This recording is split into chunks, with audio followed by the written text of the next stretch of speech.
Welcome, everyone, to the ParaTESOL Conference Beyond 2023, getting ready for the new challenges. Don't forget to take a pic, snap a picture, and upload it to your feed on social media and tag us and your fellow teachers. We're going to present our first presenter, Annie Altamirano. She has held teacher training, mentoring and academic management posts in Argentina and Spain. She's an international speaker and has given teacher training workshops in Europe, Asia, and Latin America. For many years, she served as Cambridge English Language Assessment presenter and mentor with the Cambridge Teacher Support Service. She has published extensively with all major publishers. Her latest published work includes Cambridge Global English Teachers Resource, 2nd edition. Annie's main interests are assessment for learning and differentiated instruction. She's focused on helping teachers of English develop their teaching skills effectively. Please don't forget to send your questions to the chat. And now we have our conference, Differentiated Instruction. Welcome, Annie. Thank you. Thank you very much for the invitation. And thank you all for being here today on this Saturday, well, afternoon or evening, depending on where you are. I will start by sharing my presentation. Let's see. Oops. There we are. Yeah. So here we are. All right. Oops. Not yet. Not yet. Getting there. There we are. There we are. I'm going to put the toolbar a little higher so that it doesn't hide my view. Okay. So, as I was saying, thank you very, very much, ParaTESOL, for this opportunity to talk to teachers, and thank you for being here with us today. So let's see. Differentiated instruction. This is a word, a phrase that is going around a little bit, and I will try today to explain what it is not and what it is, and give you some tips. So we all know that our students, when we come to us, come with a variety of skills and abilities. Some come to us with highly developed skills, others with a wide range of challenges. A few or some may come from different cultural backgrounds, different social contexts, but no matter their differences, all of them have valuable contributions to make, and they can learn from each other to learn together. So what can we do when we have all this mixture of abilities, skills, and realities? So this is a big challenge for all of us. So what we can do is implement this instructional framework called differentiated instruction. However, there are a lot of misconceptions around what differentiated instruction is. So this results in many teachers being quite wary about implementing this into in the classroom. But I will try to dispel some of those myths. For example, let's see. Some people think that differentiated instruction is individualized instruction. And it is true that differentiated instruction offers multiple ways of learning. But although it aims at attending students as individuals, it doesn't assume a separate assignment for each learner. Also, we all teachers, we all fear chaos. fear of losing control in the classroom is a major concern for us. But in an effectively differentiated classroom, orderly flexibility is a defining feature. It is not also another way to provide homogeneous grouping. That is to say, it's not a tracking system by abilities. Flexible grouping accommodates students who are strong in some areas and weak in others. Some students may begin a new task slowly and then progress at a remarkably fast pace, while others progress more slowly but steadily. Now, the goal is to have students work with a wide variety of peers and with tasks designed to draw on the strengths of all group members, but also to share students' areas of need. It's not also letting volunteers decide when they are going to work. No, it's not letting them answer questions when they know this, okay, Hermione thing, putting up their hands when they know the answer. No, or it is not grading some students a little harder than others in response to their perceived ability. These modifications show an awareness of differentiation, of the differences these students show, but it is not enough to address more significant issues. Also, it is not just for learners who struggle. Students who have identified challenges, for example, ADHD, visual or learning impairments, intellectual disabilities, obviously need scaffolding on a regular basis. Students who struggle with some aspects of their learning, not necessarily having these serious challenges, but we know some students are better at learning languages than others. So, okay, they are likely to need support, but those learners who learn quickly, they think deeply, they make meaningful connections across content areas, those students also need to grow academically as they should. So they also need differentiation. And what about the students who are in the middle? That is, the ones who struggle a little,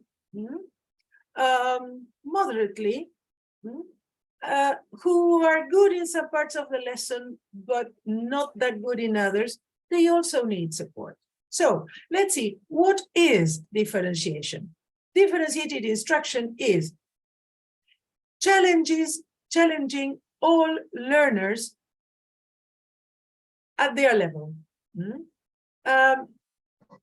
We need to understand what these students are good at and what support they need, and provide challenge according to the level of confidence of these students. It is more qualitative than quantitative. And this means that we need to adjust the quantity of an assignment, but sometimes we will need to change the assignment completely. Because a learner who has demonstrated mastery of one skill is ready to stop practicing that skill and move on to a subsequent stage. So it's not giving them more practice, it's changing perhaps the exercise altogether. Also, differentiated instruction is rooted in assessment. Assessment is not something that happens at the end of a unit to determine who has mastered the content and who hasn't. Diagnostic pre-assessment will take place at the beginning of a unit to establish the individual learner's needs and interests in relation to the unit goals. Then throughout the unit, we can assess students' readiness levels, their interests, their approaches to learning. And as a result of this assessment, with this information, we can design learning experiences based on the information that this assessment has provided us. Also, it's taking multiple approaches to content, process, and product. That is, these are the three basic elements of a lesson. So by differentiating these three elements, we can offer different approaches to what the students learn, to how they learn, and how they demonstrate their learning. It is obviously student-centered, and it is a blend of whole class, group, and individual instruction. Students are learners together, and ongoing collaboration is essential. Now, how can we define differentiation? Differentiation is never something that happens at the end of a lesson. It's something that runs throughout what we do through the planning phase, the teaching phase, and the assessment phase. Therefore, it is what we do to help students make progress regardless their starting points. It means ensuring that all learners, no matter their ability, interest, or context, have the support and the scaffolding they need to meet or to exceed the learning intentions. Some time ago, I found this very interesting definition. This gentleman, Kerry Opie, he inspired me because he is a person who developed in New Zealand a whole foundation, a whole system for helping students with autism. In Maori, the Maori word for autism is takiwatanga, which means in their own time and space. And I thought that this is a fantastic definition of what differentiated instruction is, in their own time and space. Takiwatanga. Okay, so how can we differentiate? A good way of starting with differentiated instruction or differentiated teaching is to look at the classroom through the eyes of three broad categories of learners: the advanced learner, the learners in the middle, and the ones who struggle. These categories, however, are fluid, yes, and learners can move and they do move among them at different stages of their learning life and across subjects and skills. I myself, I was a fantastic student of languages, for example, in secondary school, of languages, literature, history, geography. Okay, but then math, physics, chemistry, that was a different story. But then I wasn't considered a failure because I had challenges in those three subjects. So as you can see, we can be very good at something and not terribly good at other actually, things. the one that is like Oh, so let's have a quick look. The advanced learner. So, as I said, some learners may be very advanced at the beginning of the course, but not later on. Some may be advanced all the time, but not on all aspects of learning and maybe not all skills. We may consider some students advanced in the light of the context they live in. But because the primary aim of differentiated instruction is to maximize the potential of our learners, when we see or we sense that a child, a student, can learn more deeply or move at a faster pace, we have to offer them more advanced learning opportunities. They need help developing their potential because under-challenged children can become mentally lazy even if they do well at school. So there is also another very important thing.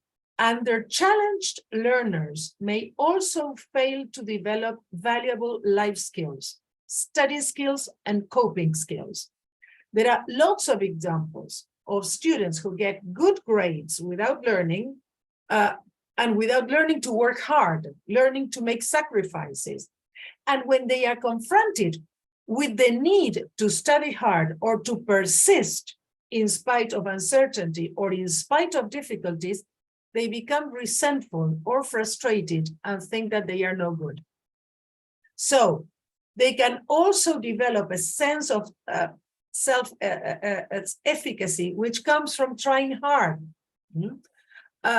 So advanced learners share the same needs all students have for teachers to help them set high goals, devise a plan to achieve those goals, learn to manage and tolerate frustration, and devise plans to achieve their goals. So when we have advanced children or very confident children, we need to start by continually raising expectations so that they compete with their own possibilities. And this is important. They are not competing with the rest of the class. They are competing with themselves.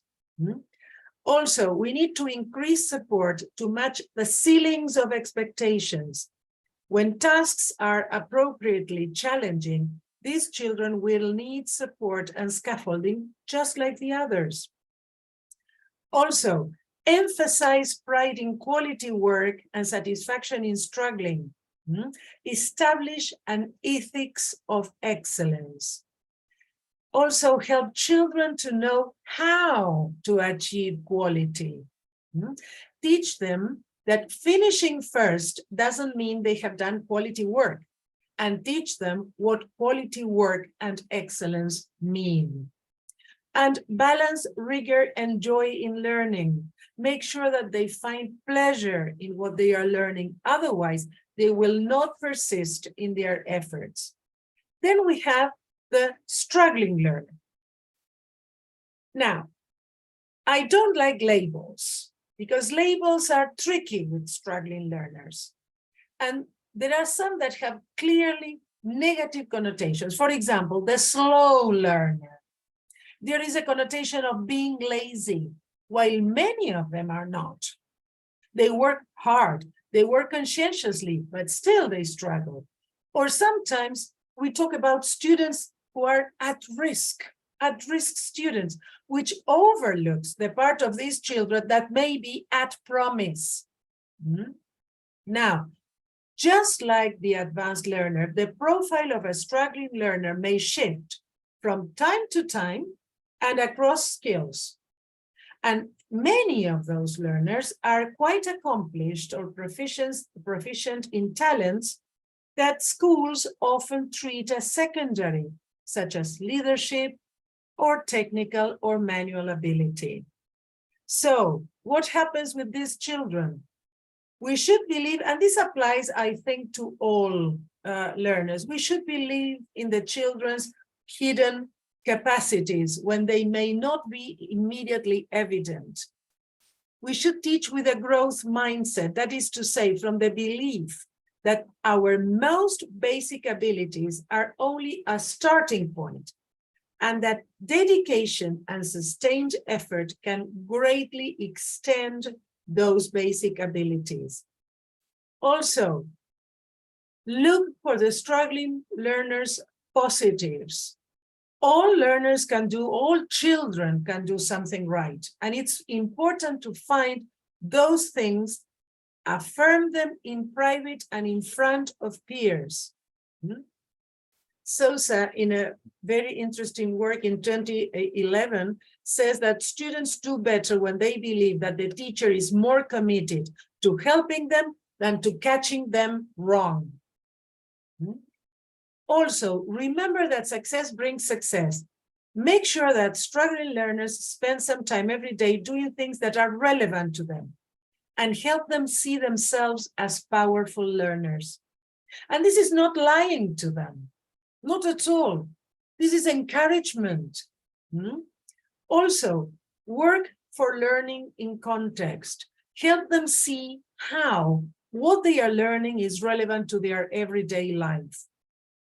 And go for powerful learning. That is, if struggling learners can't learn everything, make sure that they learn the big ideas, the key concepts, the governing rules that will help them see the big picture of a topic. And always teach up. Plan for advanced learners and then scaffold for strugglers on those same tasks. Now, we have the third group, the learners in the middle. What happens with them? They are neither advanced nor struggling. They are okay. They don't seem to have any difficulties. They don't seem extraordinary in any way. So sometimes they are likely to fall off the radar. Yet, among those, we have some who need just a little push to shine academically. And they are waiting for you to signal that they are unique, special, and that there is no achievement beyond their reach. So we need to bear in mind some guidelines too. And again, many of these apply to all three types of learners. Understand that every human needs to feel that they are unique and important. Not better or worse than somebody else, but valuable. Pay attention to their signals about hopes, dreams, interests, and why not about fears too. Again, teach with a growth mindset. With your affirmation, your support, your guidance, they will grow and discover possibilities they were not aware of possibly. Teach productive habits of mind and work. Teach these children and the others as well to ask for help when they need it and to set themselves goals, to use feedback. Helping them dream is important, but it is equally important to teach them how to achieve those dreams. Also teach up, as I mentioned before. Just like with strugglers, they need to escape the middling curriculum. Teach them to be aspirational. Some children come from homes where going to university is the normal thing to do, and they are university bound ever since they are born. Others don't have that family background, but it's important to convey to them that there are important options for consider for their futures and help them see how they can go about planning in those directions. So there are different ways in which we can differentiate instruction. Yes, basically it's the modification of three curriculum-related elements, as I mentioned before: content, process, and product.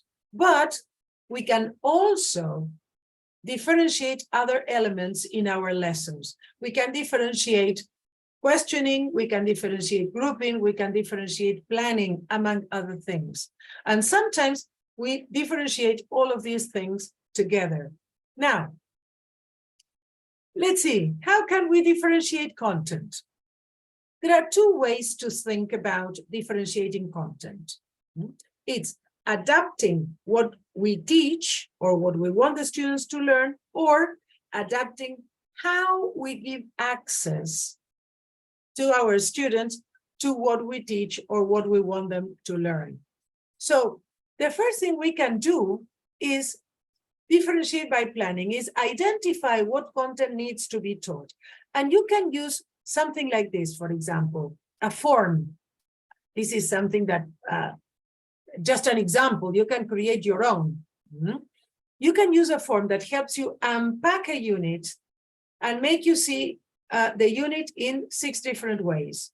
Yes, and as a teacher's book writer, I can tell you, don't just rely on what the book and the teacher's book tells you to do, tells you what your learning intentions or your objectives are. Those are the learning intentions and the learning objectives that, for example, I perceive in a unit or the course book writer did. But you may have your own personal agenda for your students. So bear that in mind. What are your learning intentions? What are your objectives in the lesson? Yes? Now, with content and topic in mind, now we can differentiate the content. And there are different ways in which we can do this. First of all, we can use assessment tools, right? So we need to identify the specific skills and the concepts that students must achieve and what they already know. And for example, if we use, I don't know if you are familiar with the KWL chart. This is, I love this resource. It's very useful and you can use it with any level and with any age. It doesn't matter if you're teaching children, adolescents, or adults. Even in teacher training, I use this. What you do is this, it's very simple. At the beginning of the lesson, you can draw a table like this on the board or on a large sheet of paper. I prefer the large sheet of paper because I can put it on one side of the class and bring it back at the end of the lesson. So, for example, suppose that the students are going to start a unit on dinosaurs. The topic of the lesson is about dinosaurs, yes, or the solar system, or whatever the topic of the lesson. So, in the first column, what they are going to do is to write things they know or they think they know about the topic. This will give you an approximation of what they already know, their background knowledge. Then, in the second column, they are going to write questions they would like to find the answer to in the lesson, in the form of questions, not, I want to know, no, questions. They want to find the answer to during the lesson. At the end of the lesson, what you are going to do is bring this back to the center of attention and ask the students, okay, have a look at the questions. Which questions have you found the answers to? Write the answers here. Let me see, there's my mouse. So they write the answers here in the what I learned column. And you can ask them to see if all the questions have been answered.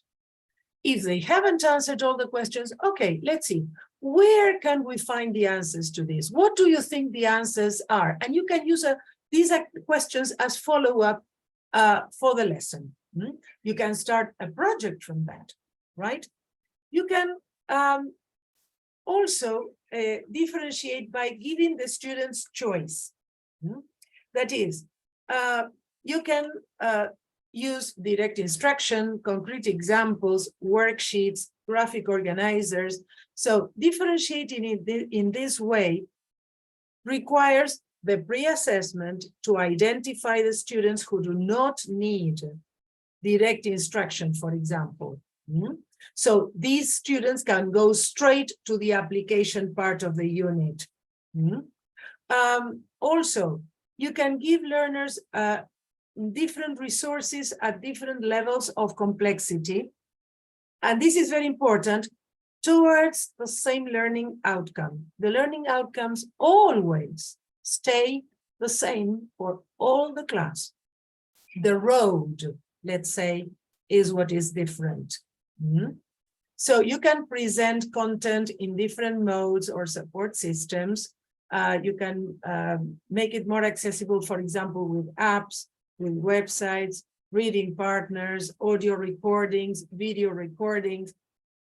If some content is too challenging because it's too big, particularly when it is reading or listening, divide it into chunks, or share it with graphic organizers which follow the flow of ideas.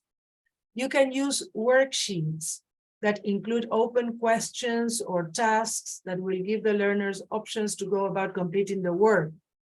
You can also give them scaffolding cards. For example, if students have to do a speaking activity, you can give them cards with sentence starters so that they can use these sentence starters in the discussion. Or you can brainstorm the sentence starters with the class, they write them down, and then they can use it as a support during the discussion.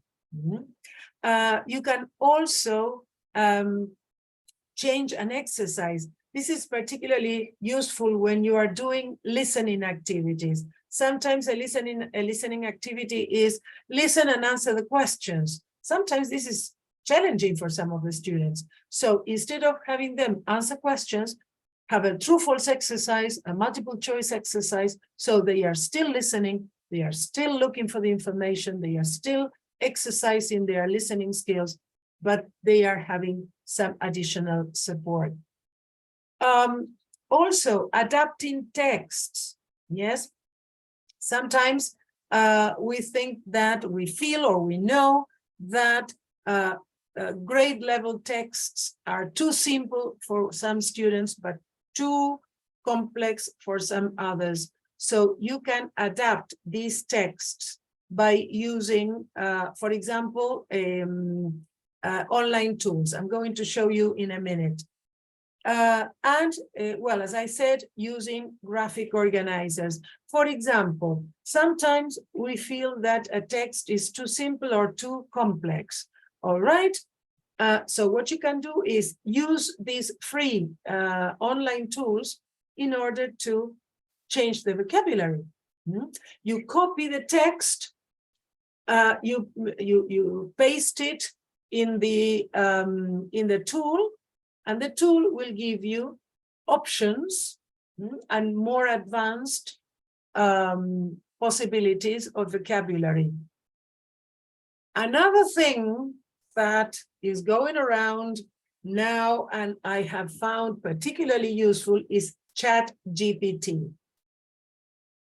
ChatGPT is particularly useful for us for this. For example, you can tell ChatGPT to rewrite a text at a certain level. For example, you have a B1 class, okay? And there are some students who haven't reached B1 yet. So what you do is you tell ChatGPT, rewrite this text at, suppose, A1 or A2 level. You copy your text, you paste it on ChatGPT, and it will give you the alternative. Of course, then you will have to check because it's not magic. It makes mistakes. Then you will check if it is appropriate, but it will save you a lot of time. Okay, now, how can we differentiate the process? Now, when students encounter new ideas, information, skills, they need time to make sense of the materials before this material becomes theirs. So this making sense or processing is how students come to understand the content, and this is an essential element of learning. Now, process is often referred to as an activity, but I think it's better to define it as a sense-making activity. And an effective activity is essentially a sense-making process, sorry, designed to help learners progress from their current point of understanding to a more complex level. So we can say that good differentiated activities are essentially good activities that are interesting, that require students to use knowledge, skills, and understandings. And what makes them differentiated is that they offer more than one possibility or more than one way for students to make sense of what is important. So here we have some activities that we can use, some strategies that we can use in order to differentiate process.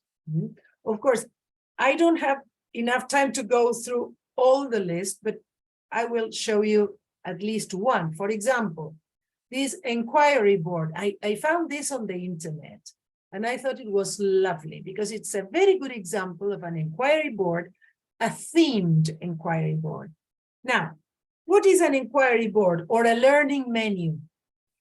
It's basically a graphic organizer. It can be a simple table made up of different numbers of squares. In this case, it's imitating the cells of a beehive. But very simply, a table with a number of squares.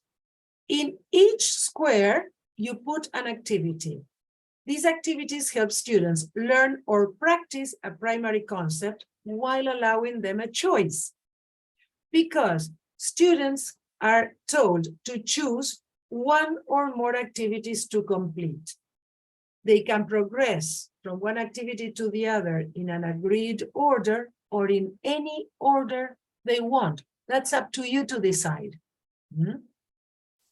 They have been around for a long time, but of course, as I said, there were tables on a piece of paper, but now with digital tools, we can make them into an interactive, a very creative activity. For example, if you have a theme, you have a unit theme. In this case, the teacher was working with bees, nature, honey, etc. Okay, so she created this inquiry board imitating a beehive, and as you see, in each of the cells of the hive, you have a different activity. If we use an online inquiry board, we can insert here hyperlinks to external resources, to Google Forms, to Padlets, lots of interesting options to use with our students. If you have the resources, it's very easy to do. I am not a genius with technology, and I can do it. So I'm sure that many of you are more resourceful, younger and more resourceful than I am with technology, and you will find this really useful and interesting for the students. You can also give each activity a number of points. So you can ask the students to choose any, but they need to get a minimum of X number of points, so that they don't just do one activity or two. So suppose that each of these activities have a different marking. So they need to start adding up in order to reach that total. Yes. So it's very interesting to play with these inquiry boards. And of course, the activities will be at different levels of complexity. Okay, now, another aspect that we can differentiate is groups. When learners do group work, we have to think about grouping in the context of the activity and how this grouping will support all students to achieve the learning goals. So, the question that is, we generally say, okay, let's work in groups. All right. The question we must ask ourselves is the purpose of the grouping and how this grouping will impact the learning. Sometimes, we all know this, it's appropriate to group students of the same level of confidence. Sometimes it's better to have mixed ability groups. We can differentiate by roles according to the ability. Some learners may be very good at doing research, others at drawing or using technology, others at public speaking. You can allocate the roles if you think that a learner needs to develop certain skills. At other times, you may allow learners to decide who is going to take up what role. But whatever you choose to do, it's essential that they know and they understand what is expected of them and what they should expect from the group. When group is the basis for cooperative learning, it's important that each group member understands that their contribution to the group is essential. And this is also a life skill, not just something that they have to learn to do at school. Now, there are some factors that we should consider when forming groups. For example, what learning experience has prompted your decision to group students? That is, what's the use or the purpose of the group? How long will the group last? Is it just an activity? Is it a project that will require a lesson, 2 lessons? Is it an ongoing project? Duration. What characteristics matter for this task? That is important to decide what students' characteristics we need for this particular task. Should the group be similar or mixed by student characteristic? What size is appropriate given the goals of the activity? And who will determine the formation of the group? Is it you or the students? These are all things that we need to bear in mind before we decide that we are going to do group work. Now, the bad news. Let's see. Piaget said that the heartbreaking difficulty in pedagogy is that the best methods are also the most difficult ones.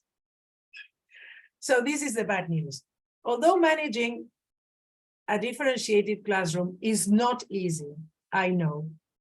I think that the benefits are worth the challenge.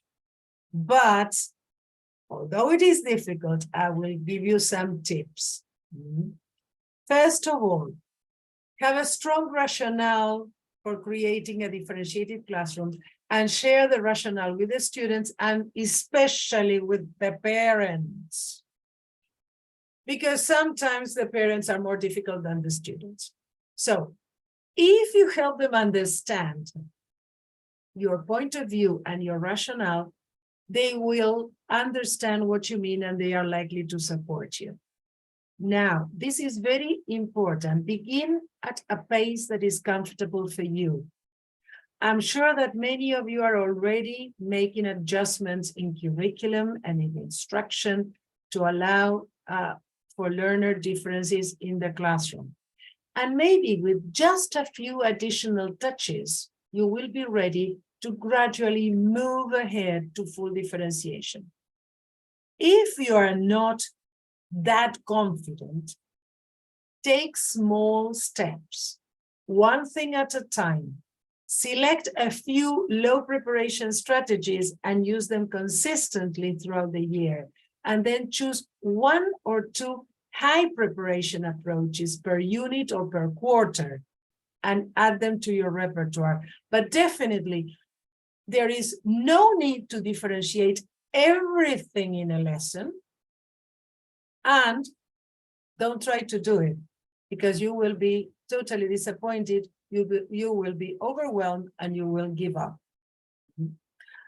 Also, create and deliver instructions carefully. That is, instead of giving multiple sets of instructions to the class as a whole, give task cards to individuals or to groups. So it's more orderly and it's easier and everybody understands what they have to do. Also, use simple language, bullet points so that students know exactly what the steps are.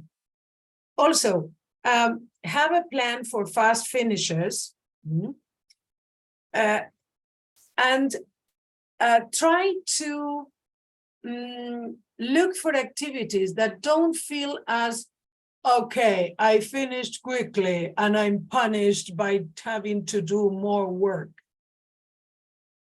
So give it some thought and have them do activities that are interesting and don't feel like work, although they are work. And promote on-task behavior. That is, give them responsibility for their learning, convey to students that behaving in a certain way and concentrating on the task will help them do better quality work. And last but not least, plan.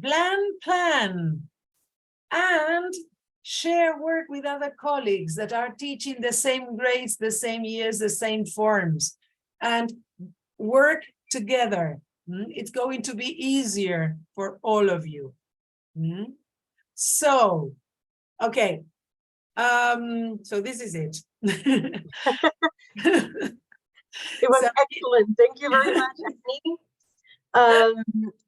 Thank you very much again for being part of this conference. And it was a lot of information, very interesting information. I laughed a lot at the bad news, but it's true, especially the part in which the parents are sometimes harder than the kids. yeah. So before we go, I will ask everyone to please turn on their cameras so we can take a picture with Okay, I'm going to stop sharing so that we can see everyone. There we are. Okay. So is everyone ready for the picture? Milagros, I don't see you. There are some shy people around. There are some shy people. Come on, don't be shy. All right. So the ParaTESOL people, can you let me know when the picture is ready? You say 1, 2, 3. Can you count on the chat? Or I'll count. 1, 2, smile. Ready? Okay. So thank you very much again, Annie. And we're going to be back in 5 minutes with Emily. All right. Thank you very much. Thank you. Challenges. Don't forget to take a picture. You're going to snap a picture and upload it to your feed or story on social media and tag us and your fellow teachers. Emily Hodge is our new presenter. She has worked as a teacher and teacher trainer in China, Taiwan, Malaysia, and France. She has worked in academic management for the past 15 years and is currently head of Young Learners British Council, France. Emily's main interests are involve children in their own learning and bringing a sense of joy to the classroom. In her spare time, Emily loves gardening. So welcome to the conference, Differentiation Through Writing Activities. Welcome, Emily. Thank you very much. Thank you very much, Jasmine. Can you hear me okay? Yes. Perfect. And you can see my screen? Yes. Well, thank you very much, Jasmine, for inviting me to take part today. And thank you very much, everybody, for attending. It's my first time in Paraguay. So I'm very happy. Not the last, Emily. Thank you very much. Thank you. So differentiation through writing activities is what we're going to be looking at. And we'll talk briefly about why writing, a little bit about learner differences. Thank you very much, Annie, for leading, because I'll be referring to some of the things that you talked about as well here. We're basically going to be looking at 3 different aspects of writing. And I'm going to be sharing, this is a very practical session. I'm going to be sharing with you writing that I've done, my students have done in the classroom. And we're going to look at some activities that maybe you know, maybe are new for you, but I hope are going to encourage you and inspire you to do writing with your children in the classroom. I've planned to have a bit of time at the end if you have any questions or if you would like to share some of your experiences. So in the spirit of writing, please can you have a pen and a piece of paper so you can note down if you have any questions or comments. Okay, so why writing? Well, I think writing is actually a really, really useful focus for the classroom in terms of language development and as a skill in its own right. And it's also a way that we can attend really positively to the differences that our learners have and for them to learn together. Annie talked about differentiating by product. Another term for that is differentiating by outcome. The thing about writing tasks is there's no one right answer. Learners approach writing in different ways and according to the language that they have. The other thing is it's a way to slow things down in the classroom.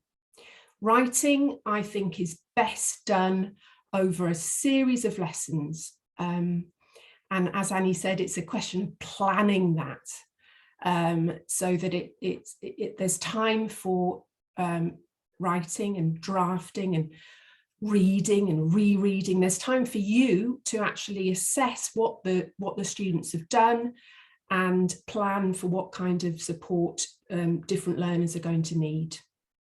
It's a process. It's not like speaking where it's over in a few minutes. It's something that you can really take time over. I think something else that Annie talked about is the different skills that students bring to the classroom. As she said, some are very good at research, some are good at tech, some are good at language, some have artistic ability, and it's a way for them to sort of showcase their abilities and build their confidence. It's something that students can collaborate on, but it's also an opportunity for us to give personalised feedback to learners on their own work and to spend a bit of time talking to them about the work that they've done, about the language that they have and the language that they need to develop. And I think that's a really good way of building a relationship with learners. And finally, doing a series of pieces of work over a period of time provides a record, something that the students can be proud of, something that they can show their parents, something that we as teachers can talk to parents about. So that's a record over a period of time, but also over a series of lessons from drafting something to a finished product. So that's why writing. So we're going to look briefly at learner differences. And there are many, many differences that the learners bring to the classroom. I'm sure all of these are quite familiar to you, and it can be quite overwhelming actually to think about this, but it's also a great source of richness to the classroom. What we're going to look at, first of all, is motivation, because I think that's absolutely key, particularly for writing activities. Okay, have a think about your students. Have a think about a particular class that you teach. If you say to them, we're going to do writing, think about one student in your class. What is their reaction to that? Can you write down in the chat? I'll give you a couple of minutes to do that.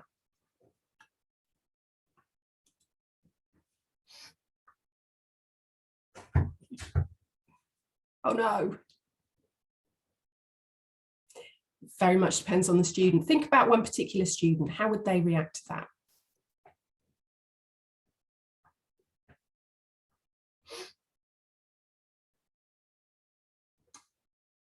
Yeah, they usually think it's difficult, boring, want to yeah.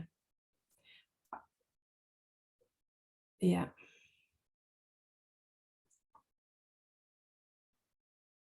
Yeah, I think that's an interesting comment about wanting them, avoiding it. Yeah, some of them panic.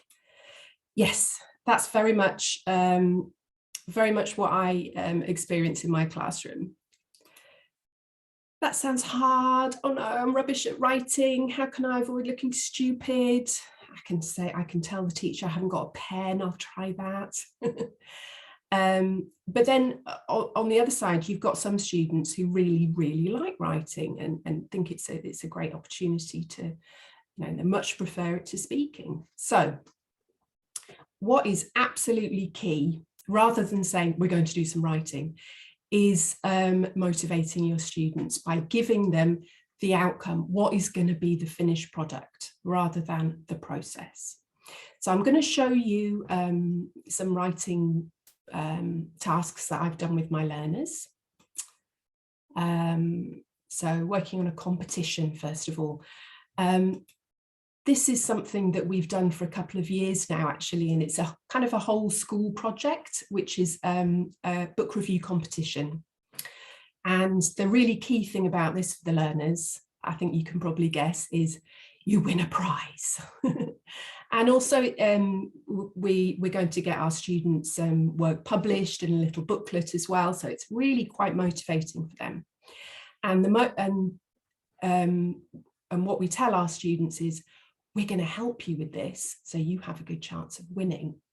And that really motivates them to come up with a good final product. So for example, here we've got a primary piece of writing about the Little Mermaid, and then a secondary one as well. So those students worked really hard on that.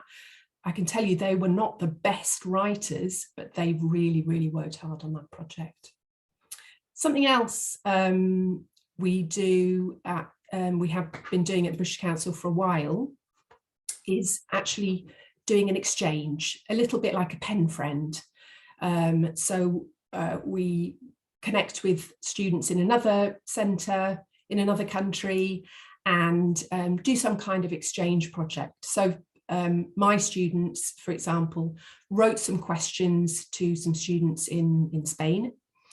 And they wrote some really quite interesting questions, and they were refined. We talked about that quite a lot. We did quite a lot of correction of the writing. So their question, one of their questions was, do you think French people really eat snails? And then we talked quite a bit about stereotypes. And then the students in Spain responded, and it was a really nice exchange. Something else you can do is survey students in another class and then write a report. So this is an example of this secondary group, and they came up with some different topics, they came up with some questions, they visited another class, they wrote a report, and then so for example, they did a survey about politics, and then they wrote some questions for that class, some comprehension questions for them to read, to answer when they read their report. So it was a really, really nice exchange project there. Something you can also do as an outcome, which can be motivating, is making a display that can be displayed in your school. It could maybe be displayed online on your school website as well. So there we are. Key things here for all of these projects is there's some kind of communicative purpose. There's a reason for doing the writing. It's either winning a prize, it's finding out some information from some students in a different country, it's finding out or in the next classroom, or it's giving some information to a specific audience. So those are some outcomes you could think about. The next thing I'm going to talk about is choice. And I think this is really key, particularly when it comes to secondary students. I don't know about you, but I think there is nothing more demotivating for secondary students than to be told what to do and not to be given any choice in that. So as teachers, we can introduce elements of choice, and that can be very motivating for students. It could be about who they're going to work with, it could be about the topic, it could be about strategies. We could model some different ways of doing something, some different ways of planning, and they can choose which way suits them best. It could be the pace that they work at. So I'm going to give you an example of something that I did quite recently with one of my secondary groups. So this was the project. It was, we'd been working on water. This was our project over a period of about 5 weeks. And at the British Council, we use magazines on different topics. So the topic was about water conservation, the value of water. So our project was to produce a display. We talked about our audience. We went on a little visit to see the display board so they could visualize where it was going to be, who was going to be seeing it. And then rather than giving them a theme or giving them, everybody's going to make a poster, I thought it'd be more interesting to have a variety for the display. And I thought it would be more motivating for them if they had some choice in that. So I got them, first of all, to brainstorm some different themes and to brainstorm some different genres. It was quite amusing teaching French students the word genre, because of course it is a French word, but it's not pronounced like that in French. So they came up with some, and then I showed them some, and this is what we got. So these were the different themes, these were the different genres, and so there was variety. And to give a little bit of pace to the lesson as well, I told them to work in pairs, decide on a theme, decide on a genre, and then come up to the board and draw a circle around it. And once that circle was around it, they had to choose something different. So that was there was quite a lot of energy in the classroom at that point. And they were all really ready to start because they'd chosen what they were going to do. And I was quite surprised actually that the kind of enthusiasm that they brought to that. And we did the project over a few weeks, and this was the result, which I was really, really pleased with. And you can see one of the students did a little bit of writing about how we did our project. So that worked really well. Okay. Another way of adding an element of choice is using a choice board, which you may be familiar with. That's quite useful for those kind of fast finisher activities for students to do over a period of time on a particular topic, or they could choose something for homework to do. I have to say this was quite a high level class. It was a B2 class. So I was confident that they were familiar with these different genres. If they were not, then I would have approached it in a different way.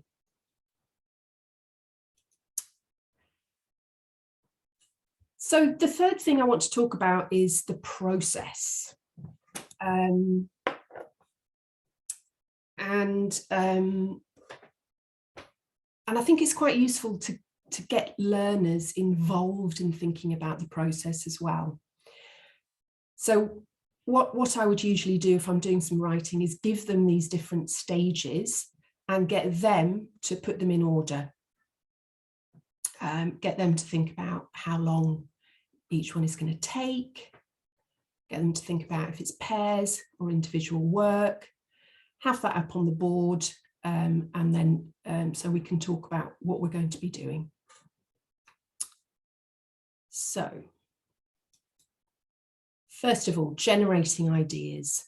This is a really good opportunity for students to work together, and it's a good opportunity to feed in the language. You can give them some question prompts to get them thinking about the topic, or to get them thinking about the particular type of writing. And then planning. So this is when they're getting their ideas into paragraphs. This is really, really key for students who are not very proficient or very confident at writing. So a mind map can be good here. So here you can see an example of a famous person, and the student has come up with different topics, so childhood, recent career, why they're famous, and then she's decided what order she's going to put those in. Now, while the students are doing that work, and I think it's always really important to have this stage, this is when you can do this thing called conferencing, which is basically a fancy word for talking to students individually. So you can go around, you can make sure that they're on track. This student was very much on track. You can have a look at the language that they're using. If there's an obvious gap in vocabulary, that's a really good chance to feed that in. Or scribing, which is slightly different. This, let me just give you a little bit of background about this. This was a primary class that I was teaching. It wasn't actually my class, it was a cover class, so I didn't know the students at all. But I decided I was going to do the book review lesson with them. So we did some planning, everybody was getting on okay. They talked about their book that they were going to read. And there was a little boy called Raphael who was speaking really fluently about his book. He was really, you know, sounded quite enthusiastic about it, and he could talk about it. And then when I handed out the papers for them to write, I have to say I hadn't really checked his planning. He was under the table. He really didn't want to do any writing whatsoever. But this was the opportunity for me to actually address his needs, which was he could express himself orally, but he just couldn't or he wouldn't put it down on paper. So you can see the red writing. This is where this is what he said to me, and I've written it down for him. So I've acted as his scribe. So he's seen the planning process, and then he's able to take that and put it into the template. So he was able to do the writing activity. He was able to, you know, he had a finished product, the same as the other children, although initially he was very resistant to doing that. So that's scribing there. So after planning is the first draft. And what's really useful here is success criteria, which is basically a checklist that you give before the students do the writing or the speaking. So for example, have you organised your ideas into paragraphs? It could be language specific. It could be more related to the genre of writing. You can see in the second one, the students have written the success criteria. You can either give these, or you can look at an example of a particular type of writing and analyse it and come up with the success criteria together. So once you're sure that the students are clear about what you want them to do, they can do their first draft. After they've done their first draft is, as I was saying, you've got time. You've got time to look at it. You've got time to think about what you're going to do next. And you've got a choice here. You can either give feedback yourself, or you can plan how students can give feedback to each other. So I'll show you an example of peer feedback. So this is and a nice colouring activity. So this is using that success criteria to identify in the writing whether they've done it or not. So this was, I think this was an A2 class, and it's a very nice visual way to show whether they've actually done what they needed to do. I would definitely advise this to be peer activity, because otherwise you're going to be spending all your time colouring. There's another example here. So this is, I think I got the students to do the colouring there, and then you can see my comments below. So she's used the phrases for expressing opinions. Yep, she's done that really well.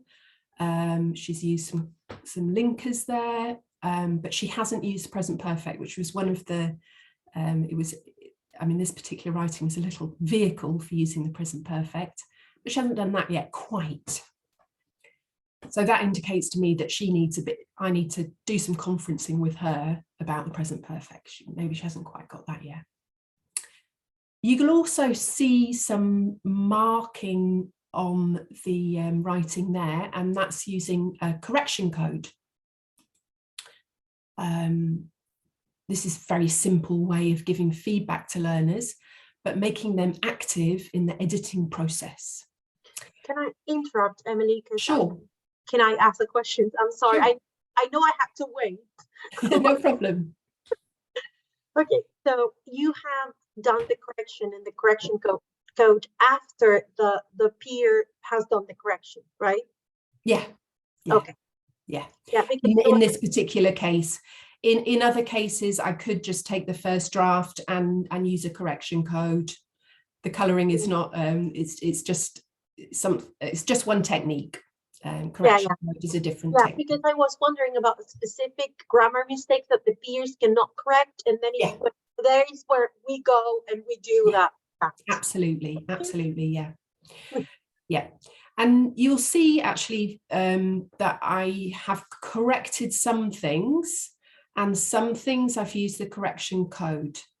This is where I'm using my judgment about this particular learner's stage of language development. What is she able to correct herself, possibly with the use of a dictionary? What do I think is a slip? And what does she just not know? And I'm going to correct for her. And the good thing about this is, for the whole range of learners in the class, you can have the same amount of corrections that they have to do. So you could have a lot of mistakes in writing or very, very few, but they have the same amount of work to do in correcting mistakes. So that's sort of very inclusive way of working.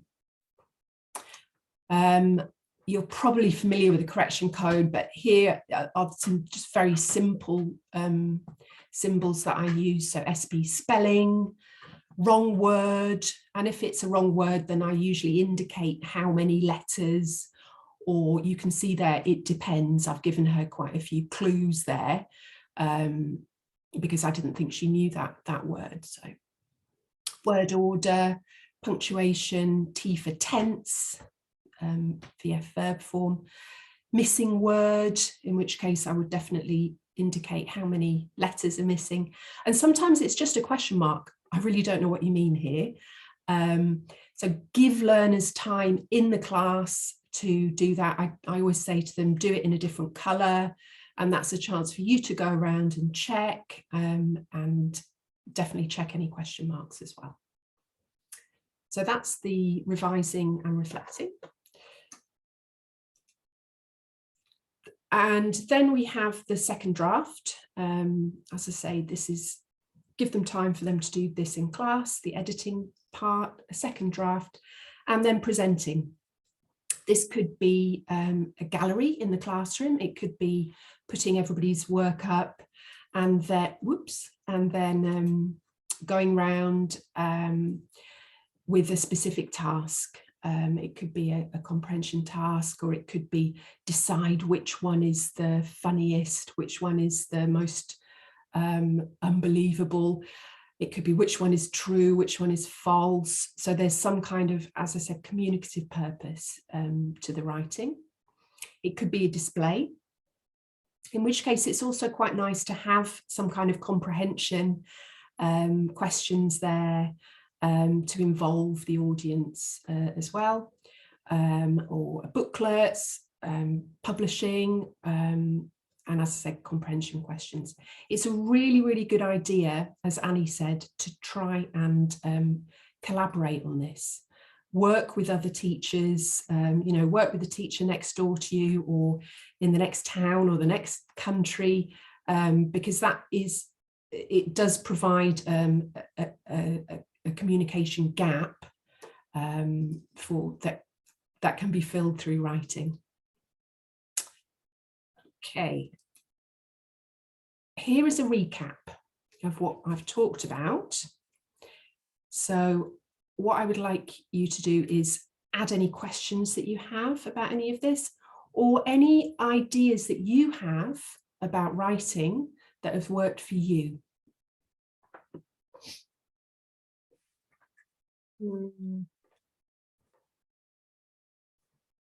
Hi, Hashini.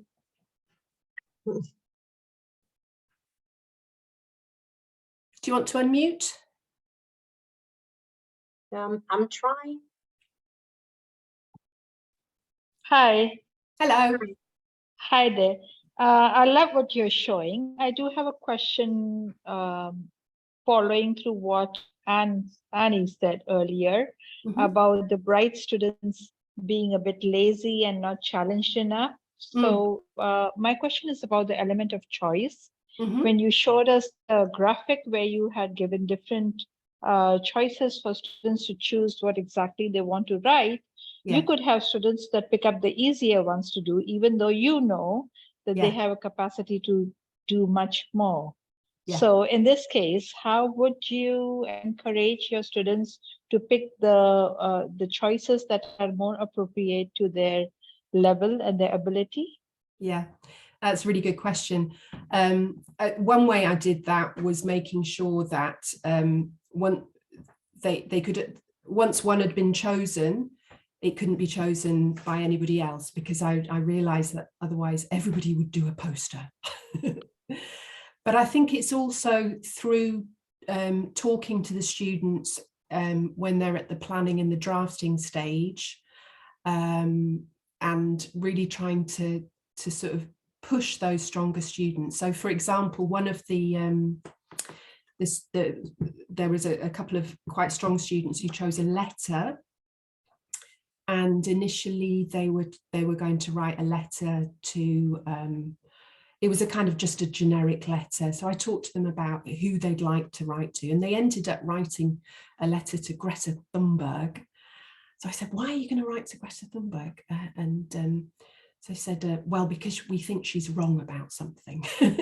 So it was really, I think the way to push them is actually through discussion with them.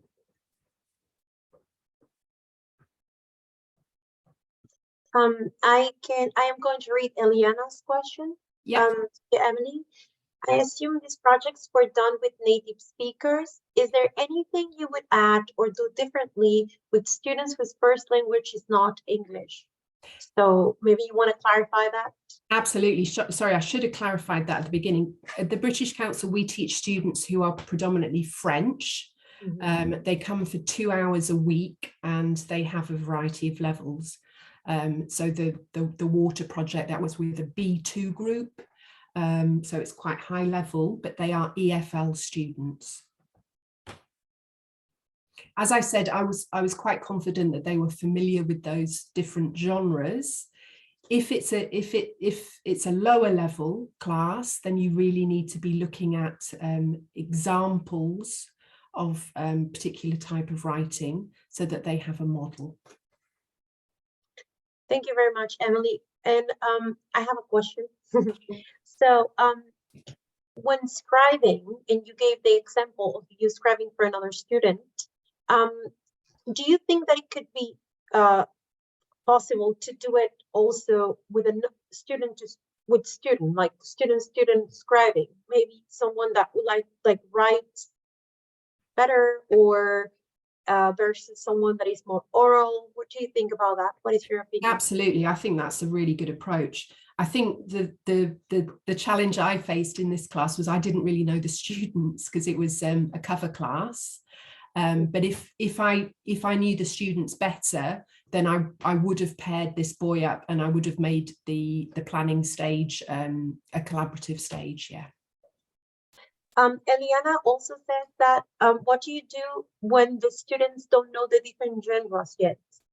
Yeah, that's when you really need to look at models. You need to take the genre approach to writing, which is looking first of all doing some comprehension of a particular piece of writing, really breaking it down in terms of the success criteria, the different features of that type of genre, maybe with lower level students, actually modeling the writing process for them on the board, talking aloud about what your thinking process is. Do you think that with lower level students, maybe it's okay to, for example, come up with strips of paper that have sentences pre-written, and students could maybe put them in order, organize them as to like have more of like a tactile activity, but also being able to focus on the format maybe? Absolutely, yeah, I think that's a really good idea. And of course, you can also, if you know, once you know the ability of your students, you could have a gapped text for some students, whereas for other students you have sentence starters. It's a relatively easy way of differentiating by content. Harshini, can somebody unmute Harshini? I saw me. Oh. Gabby, can you unmute her? Hi. Okay. So this time my question is about the genres. And when you showed us the project that you did at the British Council with the water preservation or whatever, you gave the students the opportunity to use different genres to express the writing. Yeah. So in this case, how do you work with assessment? Is my question. Yeah, that's a good question. It's really what's really key there is the success criteria, which I didn't actually share with you for that particular project, but it was the information is conveyed clearly, the language is accurate, and it's eye-catching, I think was the 3 success criteria. So that was what, although they were different genre, that it was the same success criteria for all of the pieces of writing. So that's really key to have that before they start, and then for them to be having that in their mind when they're drafting, and then when they look at it afterwards. And have you had experiences in which the students came up with the success criteria? Can you share some of those experiences with us? Sure. I think that's when they've looked at a piece of writing and they've kind of taken it apart. They've broken it down in terms of language. So what tenses are being used, what fixed expressions are being used, what's the layout? For example, is it in paragraphs? Is there a topic sentence? So they're really analysing a text first of all, and then we're thinking about what it is that makes it a good text.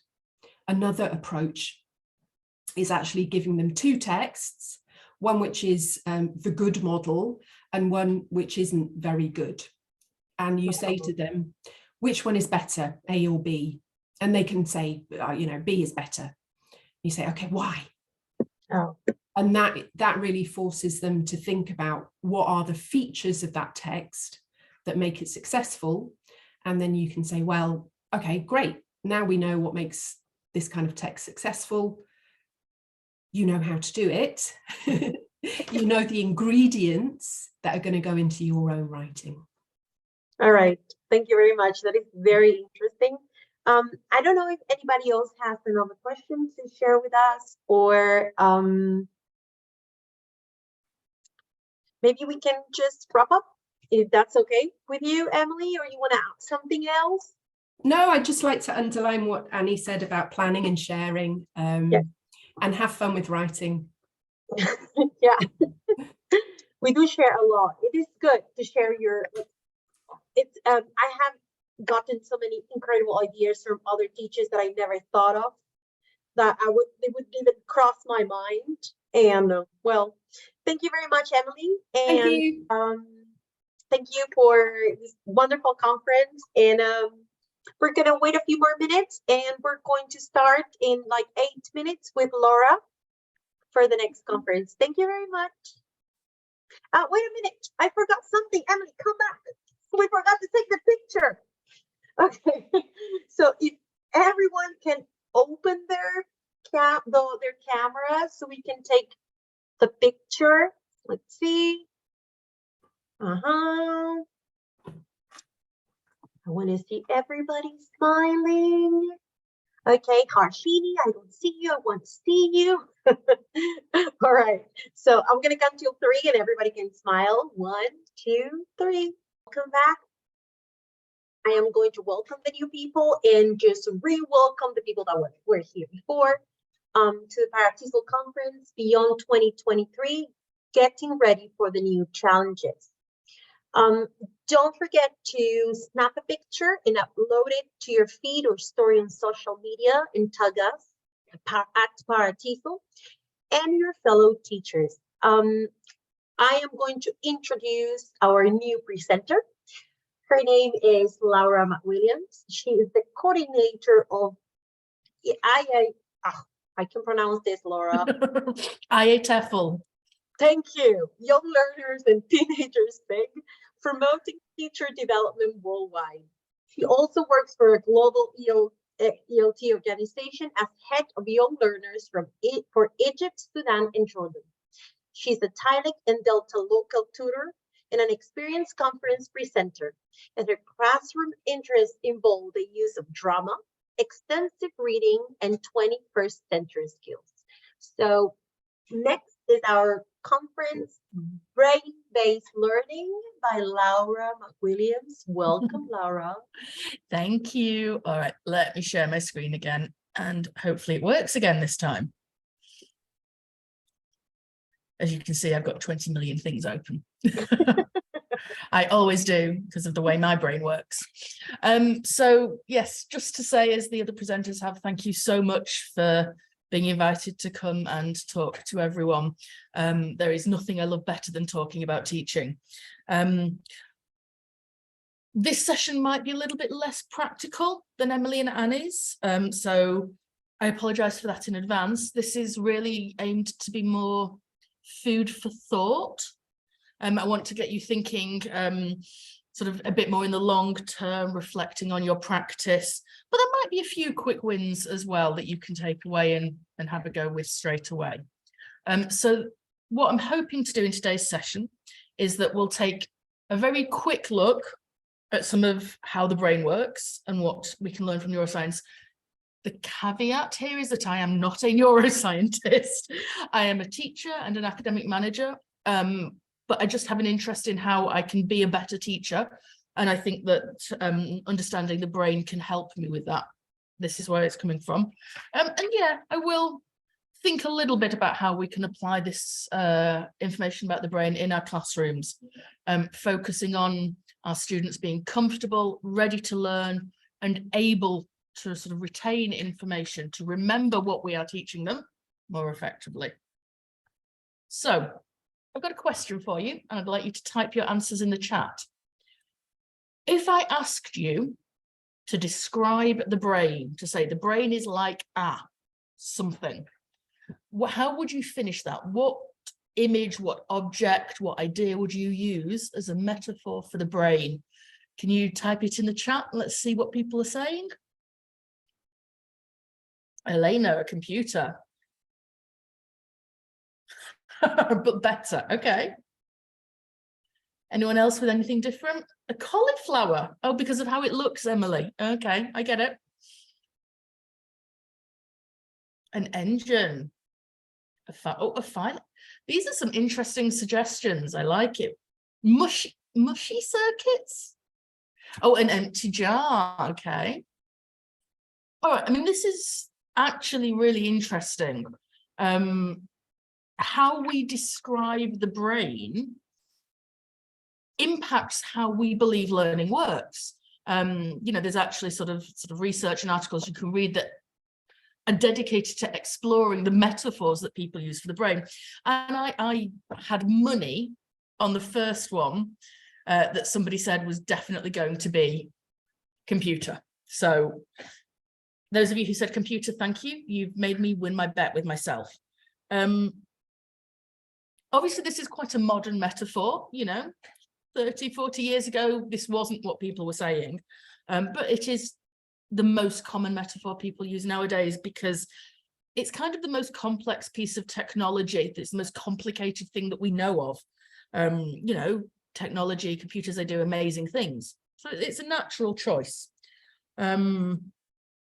If you go back in time, one of the earlier metaphors for the brain that people used was something called the tabula rasa, or blank slate. Thinking of the brain as something empty that you wrote information on top of.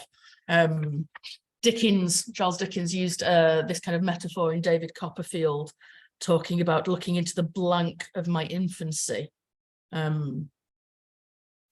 But metaphors have evolved, and another metaphor, somebody said this in the chat, is the empty jar or container waiting to be filled. Another one, Charles Dickens said, I have to explain that I don't like Charles Dickens, but my students here in Egypt are kind of obsessed. So I pick up a lot of Charles Dickens stuff. But yeah, Charles Dickens in Hard Times, one of the characters talked about the students as little pictures to be filled full of facts. There's even a famous cartoon, it's called a Far Side cartoon by an artist called Gary Larson, where one of the teachers one of the students puts hands up and says, please can I be excused, my brain's too full, I can't learn anything. And all of these metaphors are actually quite limiting, because they don't really help us understand how amazing the brain is. Even, you know, obviously the blank slate, well, no, people bring emotions, connections, the brain is not empty. And a jar with a limited memory, and even a computer, even if we think about the computer, computers have limited memory. They have a very specific organized filing system that is very different from how our brain works. Computers don't have the ability to adapt. They possibly will, you know, there was a mention of ChatGPT earlier, and that is one of the computers, or one of the sort of things that is developing and evolving, and the idea is to try and make computers more like our brain. So the brain, it's about the size of the grapefruit, but it is the single most complex thing that we know of, and it contains around 100 billion neurons. We're going to look at what neurons are in a minute. About 10% of them are sensory, 10% for, you know, how we move. 80% of that 100 billion neurons are used for processing information, detecting patterns, and making meaning. All of these things that as language teachers are absolutely crucial to what we do. I mean, isn't that what learning a language is about? Detecting patterns in how we put words together, in what order, and how we change words to create meaning. We kind of think that there's probably more connections in a brain than there are a number of atoms in the world, which is a mind-boggling number. Other interesting things about the brain can tell the difference between an unexpected external touch and your own touch, and that's why you can't tickle yourself, for example. Lots and lots of things. Let's have another look at some more fun things about the brain. Does everyone know who this guy is? You're probably reading the text on the screen in his voice, because his voice is so distinctive that your brain snaps to that just from seeing the picture. You don't need to hear his voice for it to be what comes out. Our brains are also capable of something called synesthesia, which is a tricky thing to say. Synesthesia is a brain condition that affects between 2 and 4% of the population, and people with it literally see numbers as being different colors, or they can taste words or there's a smell associated with an emotion. The way the brain senses mix and match is very different for them. It's probably genetic. It is more common in women than men, as I say, about 2 to 4% of the population. But interestingly, it seems to be a higher than average condition amongst artists and people working in creative industries. It's thought that maybe people, so for example, Shakespeare, who had that incredible ability to use metaphor, he may have had this condition, and that might have been one of the things that contributed to it. So the brain's like pretty amazing. Something else amazing about the brain. The brain can help us learn even without the body being involved. So this is an experiment that's been done where 2 groups of children, and one group was taught how to play a certain tune or a pattern of notes on the piano, and they physically practiced it. You know, they sat there and they played it and they played it and played it. Another group was asked to play it in their heads, to imagine playing it. And what they found was that when the people who'd only been playing it in their heads actually sat down at the piano and played it, they were as skilled at doing it as the group who'd been physically practicing. That's the power of the brain. And I think, you know, as teachers, there's lots of ways we could exploit that. You know, a classroom activity I love doing is silent drills, where I ask my students to practice, you know, for example, if we're going to be doing a role play or a dialogue, to practice it in their heads before they actually speak. And the impact on their fluency when they come to do it out loud is significant, and it also helps their confidence. So lots of potential ways to exploit how amazing our brain is. Our brain also has something called neuroplasticity. So neuro, again, is referring to neurons. We're going to look at that literally the next slide at what a neuron is. But neuroplasticity is about how the brain can change. So remember I said all of those metaphors were a little bit limiting. Neuroplasticity is the brain's ability to evolve and change, and blank slates don't do that. Computers don't do that. Empty jars don't do that.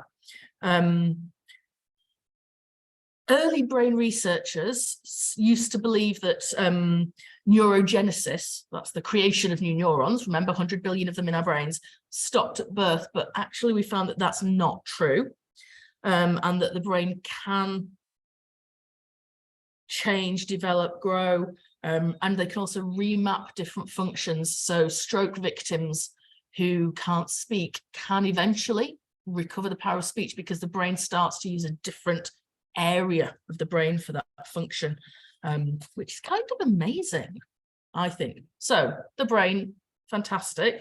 Let's look at it. This is the science bit. As I said, I'm not a neuroscientist, but I've got a basic understanding here that I'm going to try and share with you. Now, you do not need to remember all of the technical terms here, okay? I just want you to kind of understand the concept. So 100 billion neurons in the brain, and this is what a neuron looks like.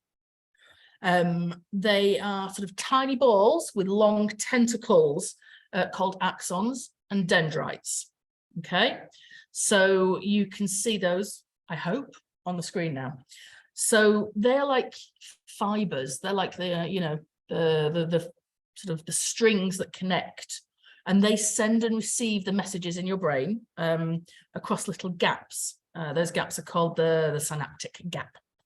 And this is all electrical. So this little electrical signal starts in the neuron, in the nucleus. I'm pointing my screen like you can see what I'm pointing at, sorry.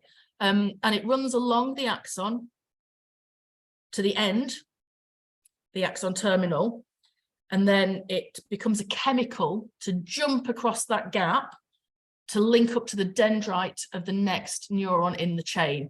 So you've got eventually providing long chains.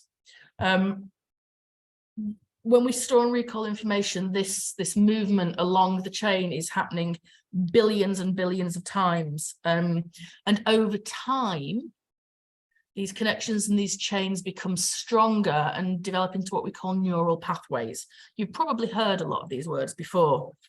So the neural pathways are literally how our brain learns and stores information. And the more we use one specific chain or neural pathway, the smaller the gap between the axons and the dendrites gets. So the message goes more quickly, you can remember things more easily. And another thing that happens is that the long axon becomes covered in what you can see in yellow in the picture, something called a myelin sheath. This is what kind of solidifies the learning process. This is what protects it. This is like the final stage when the memories become a very solid memory. Interestingly, the development of the sheath happens more quickly in girls than boys. It's one possible reason that girls are often appear to be more linguistically developed earlier. So, you know, this is a very common belief that girls are better at language than boys. It's not so much better, but they do get there faster. And this is one reason. Sorry, I beg your pardon. Interestingly, children with ADHD, one of the causes of ADHD or connected to ADHD is that the synaptic gap is harder for them to pass information across. That's why they lose focus, because they're not able to connect as quickly or find information as easily. And understanding that, I think, has real impact for our classroom practice. We understand that they need more time. We understand that they need more repetition. It's one reason omega-3 has started to be, sorry, I do beg your pardon. Okay, it's one of the reasons omega-3 has started to be prescribed for ADHD students, because it specifically does help the brain pass information. And the reason this is important is because if we want long-term solid memories, where the synaptic gap is smaller, where the myelin sheath is developed, the only way that happens is for the same neural pathway to get activated again and again and again. So this is one of the reasons why repetition and revision and recycling are so crucial. And I think we knew that as language teachers, like we can see that it works. Well, this is the why. So yeah, that was the science bit. We're not going to get too sciencey from now on. As I say, don't worry about the technical terms, but try and remember the concept that memories are built by following the same neural pathways again and again. And the more you do it, the stronger it gets. Okay, so 100 billion neurons in the brain, but whereabouts? We know that the brain has different parts and sections. And we're going to look at 3 sections of the brain today. The phrase that's used for this is the triune brain. We're going to start by looking at the reptilian brain, which is the red bit in the diagram. It's like the brain stem. This is the oldest bit of the brain, which is why it's called reptilian. If you think about how, you know, in theory, we all evolved from reptiles originally. So this part of the brain is the bit that's responsible for survival, for basic bodily functions. This is the fight or flight bit. This is the basic origins of the brain. And then after the reptilian brain, you're moving up to the limbic system. That's the orange bit on the diagram. It's sometimes called the paleomammalian. So you can see this is the next area of the brain that developed.